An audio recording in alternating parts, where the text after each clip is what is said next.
Olá, boa noite. Casos de Covid-19 não param de aumentar e preocupação com ocupação hospitalar permanece.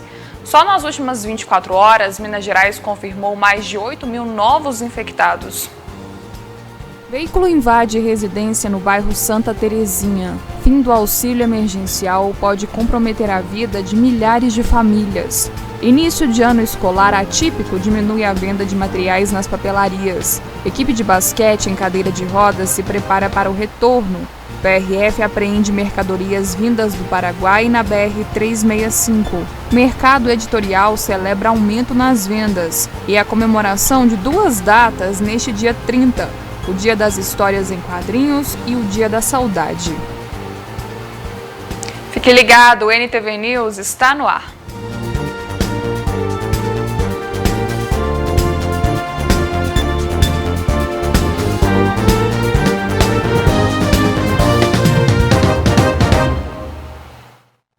Minas Gerais já perdeu quase 15.000 pessoas para a Covid-19 só nas últimas 24 horas. O estado confirmou 120 mortes provocadas pela doença. Os dados são do boletim epidemiológico da Secretaria de Estado de Saúde, divulgado neste sábado. O levantamento indica que desde o início da pandemia, em março do ano passado, foram 14.939 óbitos. Na quarta-feira, o território mineiro bateu o recorde de mortes confirmadas em 24 horas, ao atestar 216 vítimas da enfermidade. Os dados do boletim também mostram que, em um dia, Minas confirmou 8.001 casos de Covid-19. Ao todo, 729.968 pessoas já se infectaram pelo novo coronavírus no estado. Por outro lado, 652.432 pessoas já se recuperaram da doença. Outros 62.597 pacientes seguem em observação, internados ou em isolamento social. Até este sábado, Minas já vacinou 165.863 pessoas contra a Covid-19. A informação começou a ser divulgada na última quarta, em um vacinômetro idealizado pelo governo do estado.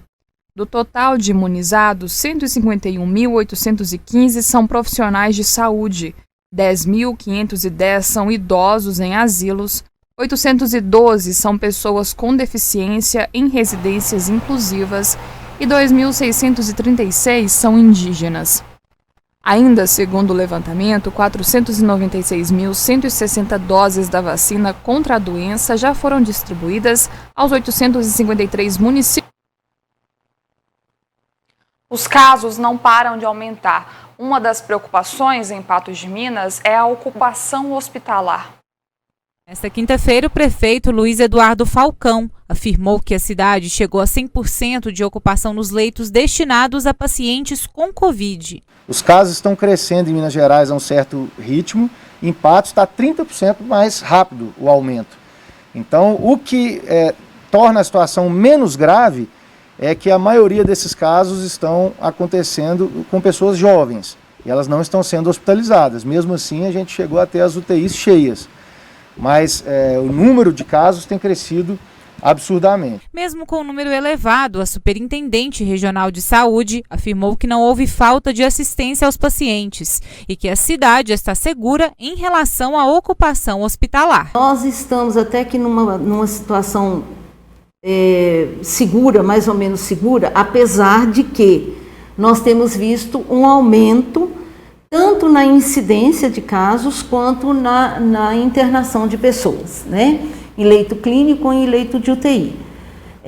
Mas, até hoje, nós não tivemos problema com desassistência de pacientes. A gente passou por uma fase muito severa, mais ou menos em julho, agosto do ano passado. Nós não tivemos desassistência com os leitos que nós temos disponíveis na macro-região. E acreditamos que nós também não vamos ter agora. Tendo em vista o aumento de casos, Noemi disse que há possibilidade de aumento de 10 leitos no hospital de campanha e também a possibilidade de abertura de leitos em um hospital que ainda está em análise. Já conversamos com a gestora municipal de saúde de Patos, a Ana Carolina, para ver se conseguimos aumentar o número de leitos de UTI do hospital de campanha, e ela deu a resposta para nós que sim, alguns leitos poderão ser aumentados lá, então nós já estamos providenciando isso.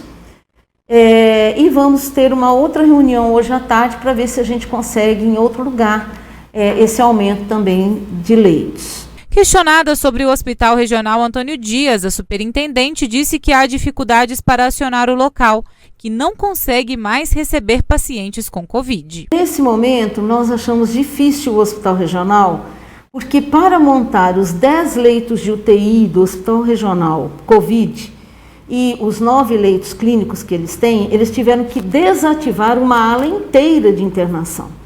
Eles tinham 24 leitos de internação nessa ala e eles tiveram que desativar, portanto, eles não estão fazendo determinadas cirurgias, eles não estão fazendo determinados atendimentos para que ele pudesse montar a unidade de Covid nessa ala. Então, para eles aumentarem esses leitos, eles teriam que desativar novos leitos. Então, assim, a gente não pode vestir um santo para descobrir o outro, digamos assim. Segundo Noemi, várias cidades tomaram a iniciativa, tendo em vista o aumento de casos, e isso ajudou e muito Patos de Minas. São Gotardo e João Pinheiro, por exemplo, criaram 10 leitos de UTI cada, além de leitos clínicos. E Carmo do Paranaíba e Serra do Salitre abriram leitos clínicos para atender pacientes diagnosticados com Covid-19. Isso desafogou um pouco aqui Patos de Minas nesse atendimento, né? Nós temos também alguns hospitais que estão atendendo leitos clínicos de Covid, Serra do Salitre, Carmo do Paranaíba, Vazante. Nós tivemos assim uma distribuição um pouco desses leitos de clínicos de Covid e também dos leitos de UTI, senão realmente nós estávamos numa situação complicada, mas a gente conseguiu descentralizar um pouco aqui de Patos. Um motorista com sinais de embriaguez acertou em cheio um muro de uma casa no bairro Santa Terezinha, em Patos de Minas. O fato aconteceu na manhã deste sábado. Pouco após o ocorrido, o muro foi reparado. O muro da casa ficou muito danificado. O estrago foi grande, mas o conserto foi rápido. De acordo com testemunhas, o condutor seguia pela rua Professor Guilmar Maia e tentou virar à direita na rua Espírito Santo. Ele teria perdido o controle da direção, acabou subindo na calçada e acertando em cheio o muro da residência. A moradora estava na área de serviço lavando roupas quando foi surpreendida pelo veículo Renault Sandero, que ficou com a frente destruída. O motorista, um jovem de 22 anos, teve um ferimento na perna. Segundo a polícia, o homem apresentava sinais de embriaguez. Porém, o jovem se recusou a realizar o teste de etilômetro e acabou sendo conduzido para a delegacia pela Polícia Militar. O pai do rapaz foi até o local, retirou o veículo e se desculpou com os moradores pelo acidente causado pelo filho. Na tarde de hoje, o dano já havia sido reparado. Depois do intervalo, o fim do auxílio emergencial pode comprometer a vida de milhares de famílias. E início de ano escolar atípico diminui venda de materiais nas papelarias.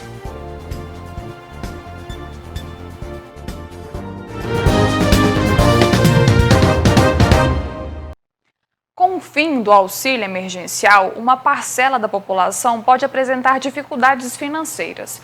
A afirmação é feita com base em um levantamento do Instituto Datafolha, divulgada em um contexto em que 14 milhões de brasileiros estão desempregados.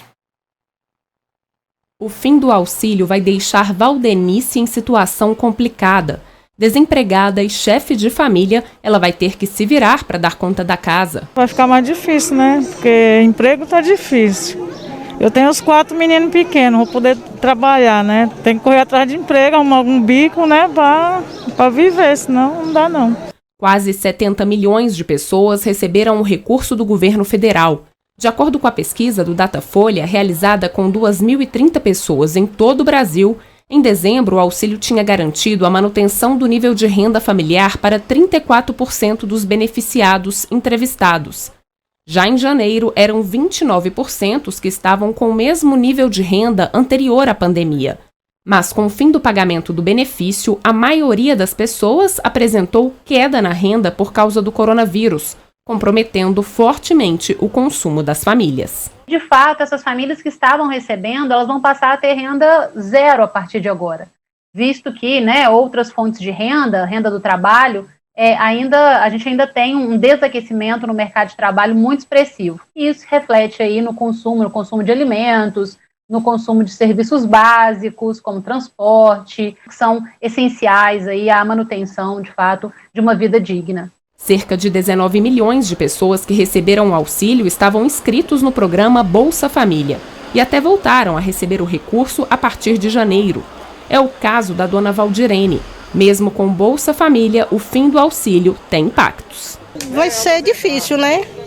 Só o Bolsa Família vai ser difícil, mas graças a Deus que Deus está me dando força. O Bolsa Família é uma política muito barata, é 0,4% do PIB.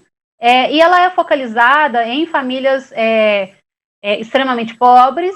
No entanto, essa pandemia ela deixou muitas famílias desempregadas que não cumprem os requisitos do programa Bolsa Família. Então, ele não é o programa adequado para arrefecer os impactos da pandemia, exatamente porque nós temos famílias que não se enquadram nos critérios do Bolsa Família, mas que precisam hoje receber o benefício. Mesmo com a pressão para o retorno do recurso emergencial, o Ministério da Economia alega não ser possível arcar com gasto adicional, medida que, para especialista, deveria ser reavaliada. Manter o auxílio emergencial seria a medida mais acertada, tanto do ponto de vista social quanto do ponto de vista econômico. Exatamente porque retirar essa renda agora compromete as famílias do ponto de vista da vulnerabilidade, ao mesmo tempo que atrasa a recuperação da economia. Então, não renovar o auxílio emergencial pode ser, de fato, um tiro no pé, exatamente porque o governo piora as suas contas ao comprometer a arrecadação de receita tributária. Quem mora na área rural, geralmente é todos carentes, né? Então precisa do dinheiro para tudo, né? Para medicamento, para alimentação. Quando eu tinha esse auxílio era muito bom. Comprava os trem pro meu filho, que era fralda, mistura de comida, arroz, feijão, tudo que eu precisava dentro de casa eu comprava. Agora vai ficar muito difícil, né? Mesmo com o retorno das aulas de maneira remota previsto para 1º de fevereiro, o varejo patense estima que a compra de materiais escolares não deve aquecer o volume de vendas esse ano. Por causa da nova modalidade de ensino, as vendas de materiais escolares tiveram queda se comparado o mesmo período ao ano passado. Um novo normal? Em 2020, as casas se transformaram em verdadeiras salas de aula. Uma realidade que já dura quase um ano para a Sofia, que vai para o 8º ano do ensino médio. Se adaptar para ela não foi a melhor escolha. Tô com saudade. É mais puxado agora, mas com esforço dá para ele. E o que você mais sente falta na escola? Dos meus amigos e da aula presencial a gente consegue prestar mais atenção, então é mais fácil. Se por um lado a Sofia teve que se adaptar, por outro, o Adriano vai ter que aprender do zero a lidar com a rotina escolar do filho. Este ano, o pequeno Davi, de apenas 3 anos, vai precisar de materiais didáticos. A mudança deve mexer um pouco no bolso. É diferente, né? Vamos ver o que vai dar, né?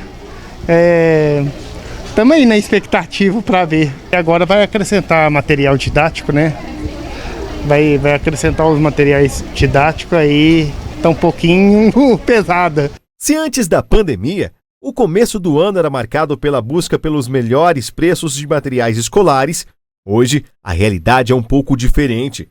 Segundo o levantamento da Fundação Instituto de Pesquisas Econômicas, Administrativas e Contábeis de Minas Gerais, a redução, comparada ao ano passado, foi de 15 pontos percentuais. A redução tem a ver com a instabilidade causada pelo coronavírus.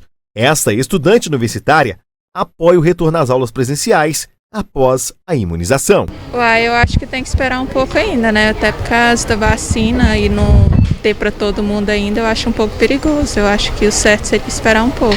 O movimento mais intenso nas papelarias sempre acontece em 3 meses mais específicos do ano: dezembro, janeiro e fevereiro.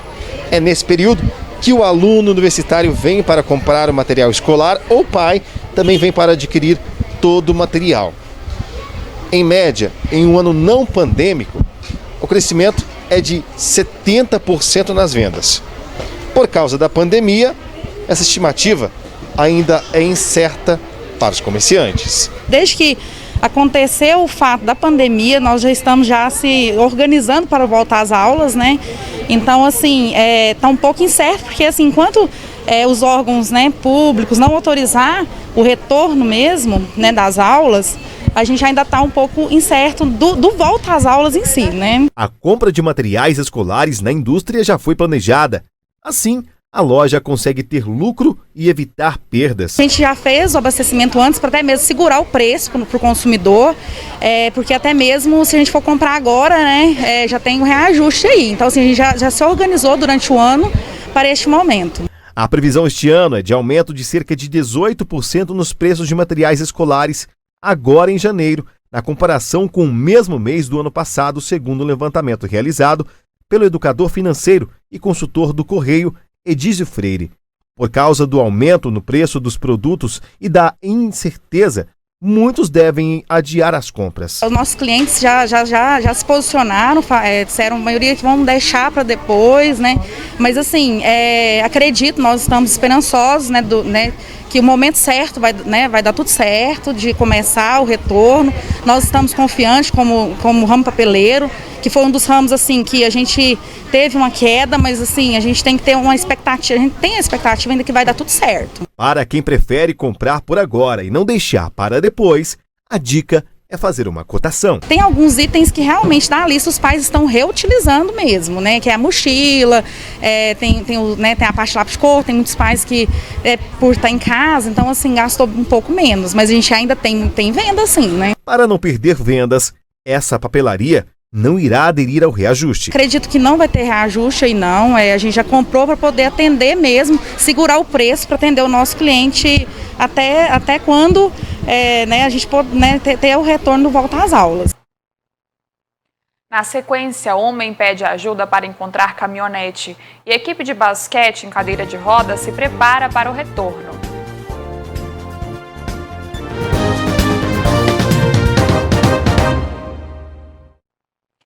A equipe do basquete sobre rodas de Patos de Minas está sem os treinos presenciais desde o início da pandemia do Covid-19.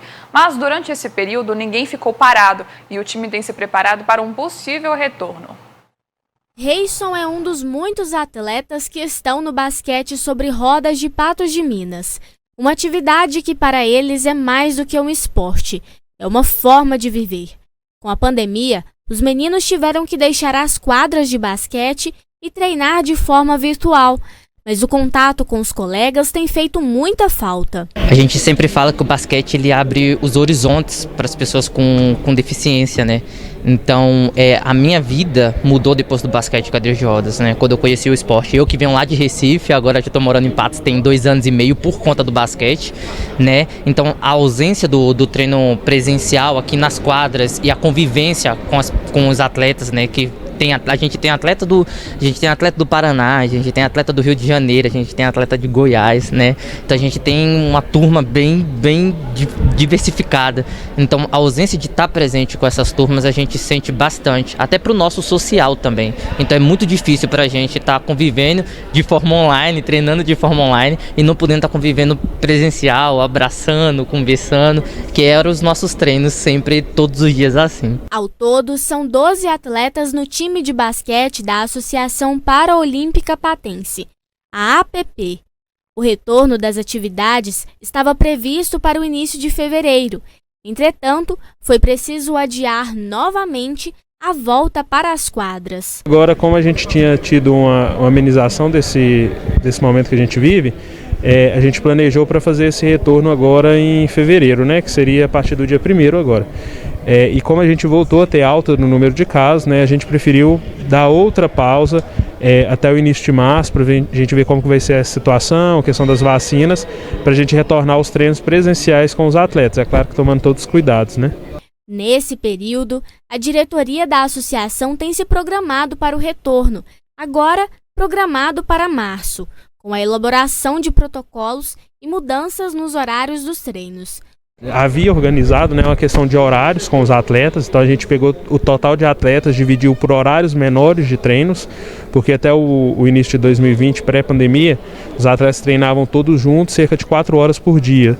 Então a gente tinha mais ou menos 12 atletas treinando 4 horas por dia juntos.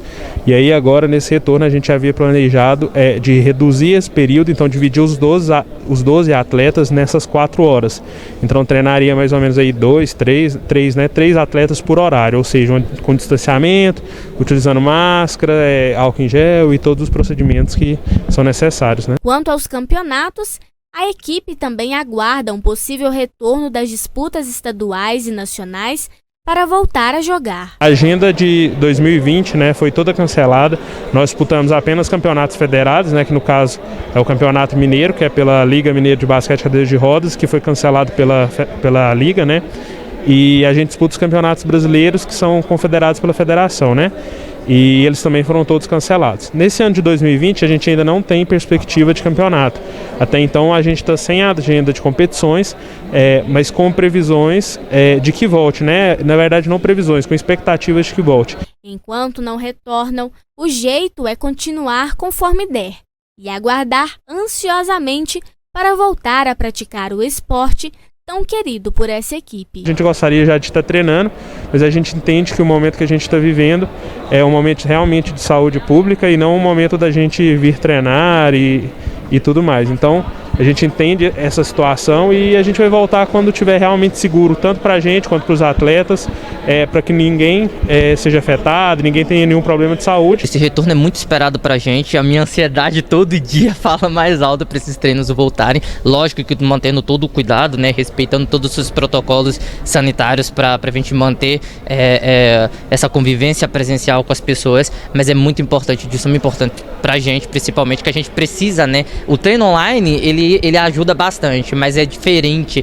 do treino presencial, né? Os treinos são diferentes, então ajuda bastante pra gente, não só no âmbito social, quanto também no âmbito, né, de saúde pra gente, por conta da atividade física.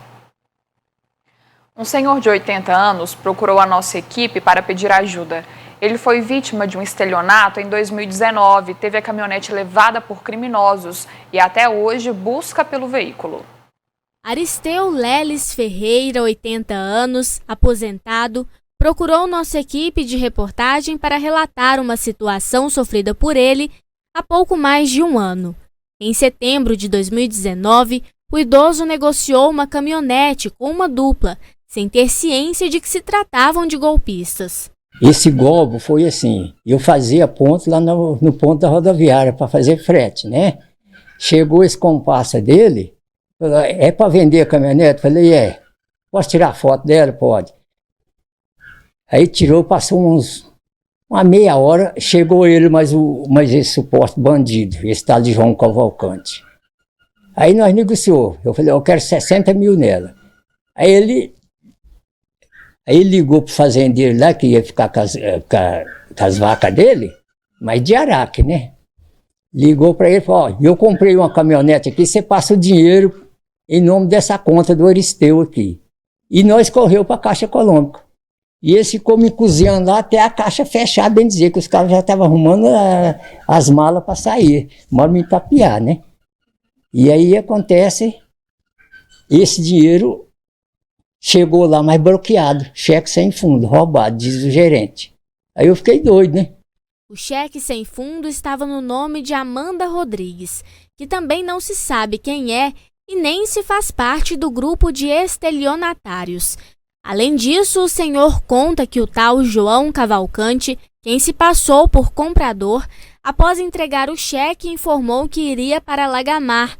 No entanto, segundo Aristeu, o criminoso nunca passou pela cidade e nem era conhecido por lá. Eu fui lá em Lagamar para saber a notícia dele, ninguém conhece ele. Ele tocou direto, foi para Brasília. Entendeu?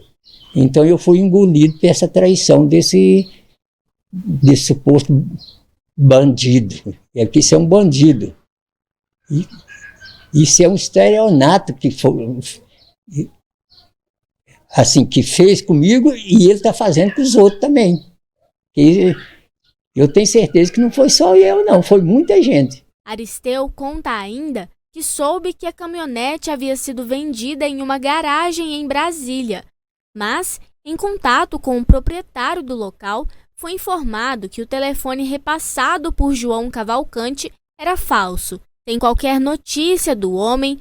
O que o idoso pede é que o estelionatário seja encontrado e preso pelos crimes que cometeu, e quem sabe ainda consiga ter seu veículo de volta. Eu quero que ele seja preso, a polícia pegando ele vai dar conta onde é que está essa caminhonete, aonde que ele empurrou ela, que ele vendeu ela ou desmanchou, levou para o desmancho, aí está nas mãos de Deus.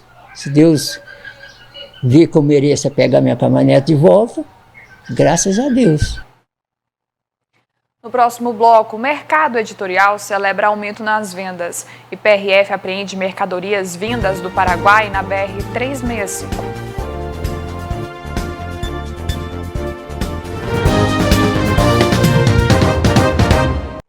A Polícia Rodoviária Federal apreendeu na tarde deste sábado aproximadamente R$200 mil em mercadorias, fruto de descaminho. A apreensão aconteceu na BR-365. A ação aconteceu por meio do Grupo de Patrulhamento Tático da PRF. O veículo que transportava as mercadorias era um Fiat Argo, emplacado em Pernambuco, conduzido por um homem de 36 anos. Dentro do carro foram encontradas mercadorias oriundas do Paraguai, dentre elas celulares que chegam a custar em torno de R$10 mil a unidade no mercado nacional, fones de ouvido, relógios e caixas de som. Diante dos fatos, a mercadoria foi apreendida e encaminhada à Receita Federal em Uberaba. O autor responderá em liberdade pelo crime de descaminho. A pandemia fez com que muitas pessoas optassem pela companhia de bons livros físicos para driblar a solidão decorrente do isolamento social. Com isso, houve aumento não só na venda, mas também na produção de livros. O Matheus é professor, engenheiro civil, tem formação em economia e é um grande adepto à leitura. O hábito surgiu ainda na infância, por influência do pai. Sem dúvida nenhuma, o nosso maior exemplo de leitura na minha casa foi meu pai.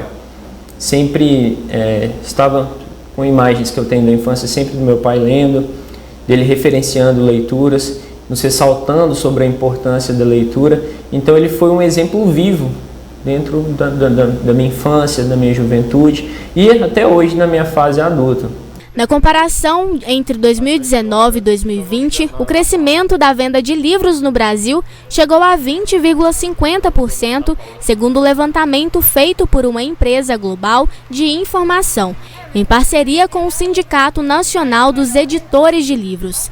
Os 3.415.494 volumes comercializados em 2019 saltaram para 4.115.791 em 2020.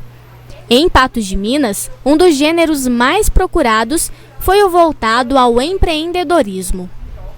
A procura da livraria começou a crescer depois que a gente reabriu, né? Então, a partir do momento que a gente reabriu, a demanda de livros começou a aumentar bastante e está aumentando gradualmente agora. Hoje em dia, a gente tem vendido bastante livros de empreendedorismo, autoajuda, negócios, mas tem outras áreas também que a gente vende bastante. Dentre as opções por livros físicos e digitais, o Matheus prefere os físicos. Afinal, a experiência não é a mesma entre um e outro. Alguns prazeres que o livro físico me dá, que é o de abrir, a experiência da compra, sentir o cheirinho de novo, eu acho que o livro digital não conseguiu substituir, não. Quanto aos gêneros, ele conta que já passou por vários, a depender da fase da vida. Então, por um período eu só lia livros de fantasia, que eram os meus favoritos, li os livros do George Martin, do Tolkien. E, posteriormente, eu tive uma fase em que eu lia muitos livros sobre física. Li alguns livros sobre Einstein, alguns livros do Stephen Hawking. O perfil do cliente varia bastante e vai muito de acordo com o que ocorre no momento. Por exemplo, após a exibição da série Bridgerton na Netflix, a procura pelos livros da Julia Quinn aumentou bastante. Outro detalhe é que, a depender da fase em que a pessoa se encontra, pela faixa etária de cada um, como o Matheus, o tipo de gênero também muda. Hoje em dia, a gente tem vendido bastante livros de negócio e empreendedorismo justamente por causa da pandemia. Muitas pessoas foram dispensadas de seus cargos, foram demitidos, então elas buscam alguma coisa para empreender no seu negócio, para desenvolver mesmo a vida financeira pessoal. Agora, para quem pensa em se tornar um bom leitor, uma dica é sempre bem-vinda. A minha dica é você buscar alguma coisa, aquilo que você gosta. Por exemplo, se você gosta mais de um filme de aventura ou um romance, então pega naquele estilo que você vai encontrar aquele gênero que vai te chamar mais atenção. Mais de 76% dos jovens estão inadimplentes no estado. A falta de planejamento financeiro é um dos motivos que tem levado os jovens entre 18 e 24 anos a se perderem nas contas, especialmente na pandemia. Gabriel saiu da casa dos pais antes da pandemia. Queria mais independência, mas não esperava tanta dificuldade em assumir as despesas. Aos 23 anos, ficou endividado. Eu acho que durante os primeiros meses desse ano, 5 dos 6 primeiros meses eu fiquei no cheque especial. E isso muito por conta também do processo que eu estava mudando de casa. É horrível, na verdade, uma sensação que você está devendo a alguém, assim... beleza que emprestou dinheiro e tudo mais, mas só que mesmo assim os juros são altíssimos, muitas vezes coloca 40, 50 reais do nada assim no banco, é uma sensação péssima. Né? Quase 6 meses depois conseguiu pagar as dívidas e colocar a vida financeira em ordem, mas mudou os planos e abriu mão de morar sozinho para sair do vermelho. Eu voltei para casa dos meus pais porque também não conseguimos pagar a casa, o aluguel dela, porque não deu, não teve como. A grana não deu, misturado com uma falta de planejamento. No topo da lista de devedores estão jovens com idade entre 18 e 24 anos. Dados divulgados pela Câmara de Dirigentes Lojistas de Belo Horizonte mostram que a inadimplência entre os jovens mineiros cresceu 76,45% na comparação entre dezembro de 2020 e o mesmo período de 2019. As compras online facilitadas durante a pandemia estão entre os motivos. Os jovens, eles são mais impulsivos nas compras, eles ficam mais nos seus smartphones, nas suas internets, no computador, então chegam ofertas e eles têm mais impulsividade, têm menos controle, para que eles possam fazer uma compra mais dentro do que consigam estar pagando dentro da sua renda ou da renda da casa dos pais. Na opinião deste economista, é fundamental que o brasileiro aprenda a lidar com o dinheiro. A falta de habilidade em gerir as próprias contas afeta mais os jovens. Além disso, essa faixa etária é uma das mais prejudicadas com a falta de emprego. Os jovens, eles são normalmente os menos qualificados, que possuem menor nível de experiência e que ocupam cargos de menor nível de habilidade, de exigência de habilidades. Então, diante dessa fragilidade, na hora que você tem uma quebra do ciclo econômico, eles são os primeiros a serem demitidos. O economista acredita que o ideal seja investir na formação desses jovens para que eles sejam capacitados numa retomada da economia, cenário que pode demorar a chegar por causa do aperto de contas do governo. De acordo com o IBGE, 31,4% dos jovens entre 18 e 24 anos estão desempregados. É um recorde. E uma pesquisa da consultoria iDados mostrou que 40% dos jovens entre 22 e 25 anos formados em faculdade trabalham em empregos com menos qualificação, consequentemente, baixos salários. Jovens endividados, mais famílias apertadas financeiramente, já que eles passam a depender totalmente da renda de adultos mais velhos. Quando o idoso ele aposenta, ele necessita de uma renda muito superior à renda que ele recebia na sua vida laboral. E aí, quando você tem um jovem com um tempo médio de duração de desemprego alto, ele acaba suprimindo renda desse idoso. E aí você perde em qualidade de vida, o idoso perde a qualidade de vida para sustentar os jovens. É um problemaço. se duradouro, se amplia o número de a desigualdade de renda e a pobreza intradomicílio. Por outro lado, para eles pode ser mais fácil sair do aperto e limpar o nome. A gente vê que os jovens se recuperam muito rápido disso. Eles percebem, eles seguram, né, eles têm mais condição de segurar, porque normalmente foi um gasto que ele fez, uma compra ali, até supérflua. Então ele consegue não fazer mais esse gasto e consegue se recuperar pagando aquela inadimplência que ele está, e ele volta ao mercado de compras muito tranquilamente. A seguir, a comemoração de duas datas neste dia 30, o Dia das Histórias em Quadrinhos e o Dia da Saudade.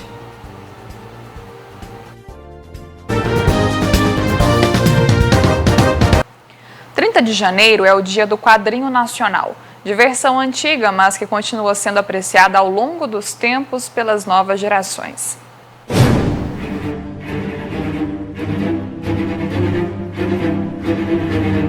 Revistinhas, gibis ou quadrinhos. Não importa como você reconhece essas histórias, em cores ou em preto e branco. Certo mesmo é a diversão que proporciona para qualquer idade. Muitos desses personagens até já ganharam as telas do cinema. Mas é nos quadrinhos que a magia acontece. Os quadrinhos eles já existem há muitos anos, né? Tipo, até eu tava vendo uma questão da Marvel, o que eles fizeram com os filmes deles agora, que eles fizeram justamente um planejamento de trazer o público infantil que lia os quadrinhos deles antigamente para esse universo deles hoje de filmes. Então, assim, essas empresas têm esse tipo de planejamento, né, a longo prazo. A Turma da Mônica também fez isso, conseguiu transformar a Turma da Mônica na Turma da Mônica jovem, e agora trazendo os filmes de pessoas reais, né? Então, para poder se manter relevante no mercado de quadrinhos não é fácil, porém eles têm um certo planejamento dessas grandes empresas, né, para poder manter o público tanto infantil quanto trazer eles para um momento jovem e tal. Mas não basta apenas gostar dos quadrinhos. Esta paixão vai além para muitos. O Vinícius, por exemplo, coleciona diversos exemplares. Desde pequenininho eu sempre gostei muito de desenhar, essas coisas de super-herói. Então eu gostava muito de ver os filmes do Homem-Aranha, do Tobey Maguire, né, lá. Então desde pequeno eu ficava assistindo muito ele. Aí eu comecei a desenhar bastante e eu descobri que tinha revistinha do Homem-Aranha, dessas coisas, né? E pedi minha mãe, ela começou a me dar umas da Turma da Mônica, algumas do Homem-Aranha, e foi ficando até hoje. O colecionador conta que são necessários cuidados especiais para manter os quadrinhos bem conservados. Eu virei a estante porque, em hipótese alguma, pode pegar sol. O sol, ele acaba com a pintura, ele destrói tudo.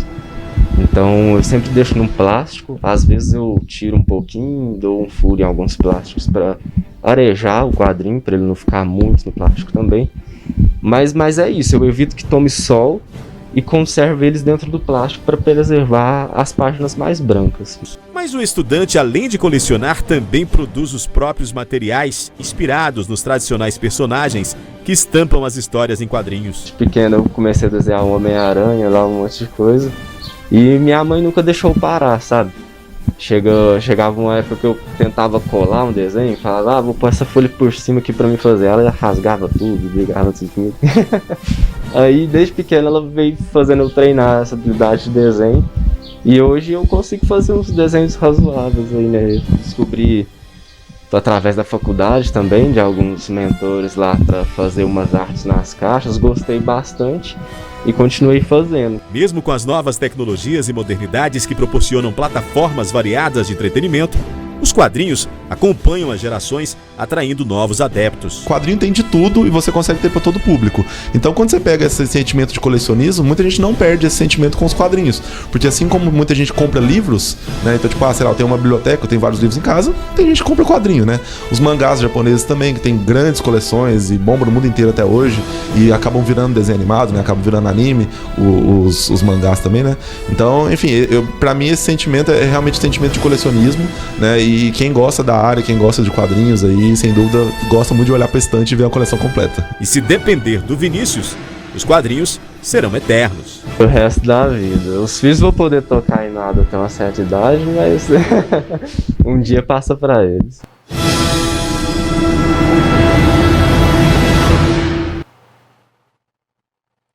E hoje também é o Dia da Saudade. A data serve para recordar a memória das pessoas que já partiram, os tempos bons que já se foram e as lembranças da infância.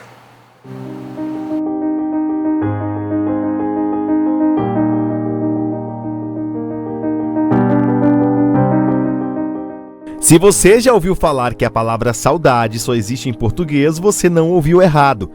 Basta um dicionário de galego para derrubar a tese de que saudade só existe em língua portuguesa. Nessa língua bem parecida com a nossa, é verdade. Se usa exatamente a mesma palavra para expressar o sentimento profundo de perda ou a aguda nostalgia de algo já vivido e que se considera desejável. A palavra saudade tem um significado profundo no dicionário. Sentimento melancólico devido ao afastamento de uma pessoa, uma coisa ou um lugar, ou a ausência de experiências prazerosas já vividas. Por ter muitos sinônimos, não é difícil encontrar frases profundas sobre saudade na internet. Tem dias em que a saudade é maior do que a necessidade de esquecer.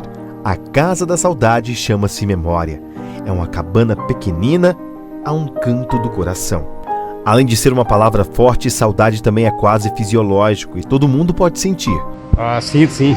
De quê? A minha mãe, por exemplo. Bate? Bate. Aí é triste, né? Que Deus o tenha. Tem muita saudade do meu pai, que infelizmente já faleceu, né? Então, tem hora que me bate uma saudade assim, bem forte. Sinto saudade da minha família, de tanta outra gente. Assim como acontece com qualquer emoção, a saudade em si não é nem boa nem ruim. Ela é desconfortável, não é uma emoção gostosa de ser experimentada, como seria o prazer, a felicidade ou outras emoções parecidas. Ela é desconfortável justamente pela função que ela possui. Qual é essa função? A de nos lembrar sobre a importância de algo, de alguém, de algum tempo, de alguma experiência que a gente teve, que a gente esteve próximo em algum momento e já não está mais. Se a gente se abre à saudade, a experimentar essa emoção da saudade, a gente começa a ficar mais consciente sobre a importância que as coisas têm na nossa vida. Pessoas, experiências, momentos. E essa consciência que vem da abertura, do acolhimento à saudade, também nos ajuda a nos reconectarmos a isso que foi bom. Objetos, músicas e até fotos podem ativar os gatilhos mentais da saudade. Várias pessoas podem se reconectar de formas diferentes. Tem pessoas que vão se reconectar através de observação de fotos, tem pessoas que vão se reconectar pensando naquilo que existiu, naquela pessoa. Tem pessoas que vão se reconectar conversando com outras pessoas daquela mesma época. Varia muito, né? Depende das condições disponíveis para cada pessoa. Então a saudade ela é uma emoção que precisa ser sentida. Mas como lidar com um sentimento que às vezes pode ser tão desconfortável? Às vezes a gente saber que isso é coisa que, querendo ou não querendo, aconteceu, né? Porque faleceu. Pô, é o coração que sabe, né? Só o coração pode responder. A gente tenta, sei lá, suprir com toda dignidade com o coração. Deus preenche nosso coração, né? Ele é o centro de tudo, não é verdade? Ela pode se tornar um problema se a gente começa a fazer duas coisas. A primeira, lutar contra ela, ou seja, não se abrir para a saudade ou tentar inibir a saudade. O efeito disso é que a gente começa a ficar com raiva de não ter aquilo mais, a gente começa a ficar desesperado por não ter aquilo mais, a gente começa a ficar com medo de não ter algo, ou seja, medo de sentir saudade em outro momento. E isso pode gerar sofrimento, de fato. E a segunda condição que pode transformar a saudade em um problema é se a gente começa a se prender muito nos pensamentos sobre a saudade. O importante é deixar a saudade fluir e não bloquear esse instinto natural. Se a gente cresce ouvindo frases que reprovam a experiência com a saudade, é esperado que no futuro a gente não consiga ter uma relação saudável com esta emoção. Por outro lado, se eu consigo lidar bem com ela, aí sim eu consigo ter uma dimensão do valor que as coisas tiveram na minha vida, sem perder, aqui está o ponto-chave, sem perder a dimensão do valor que as coisas atuais podem ter em minha vida.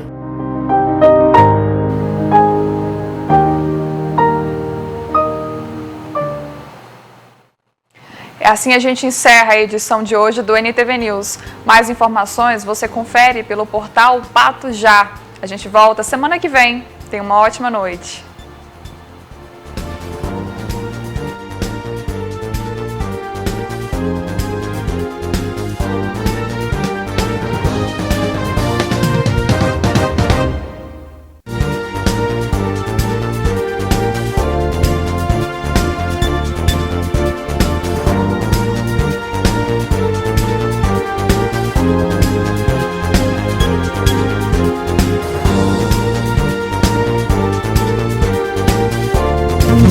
patosjá.com.br. Notícias de Patos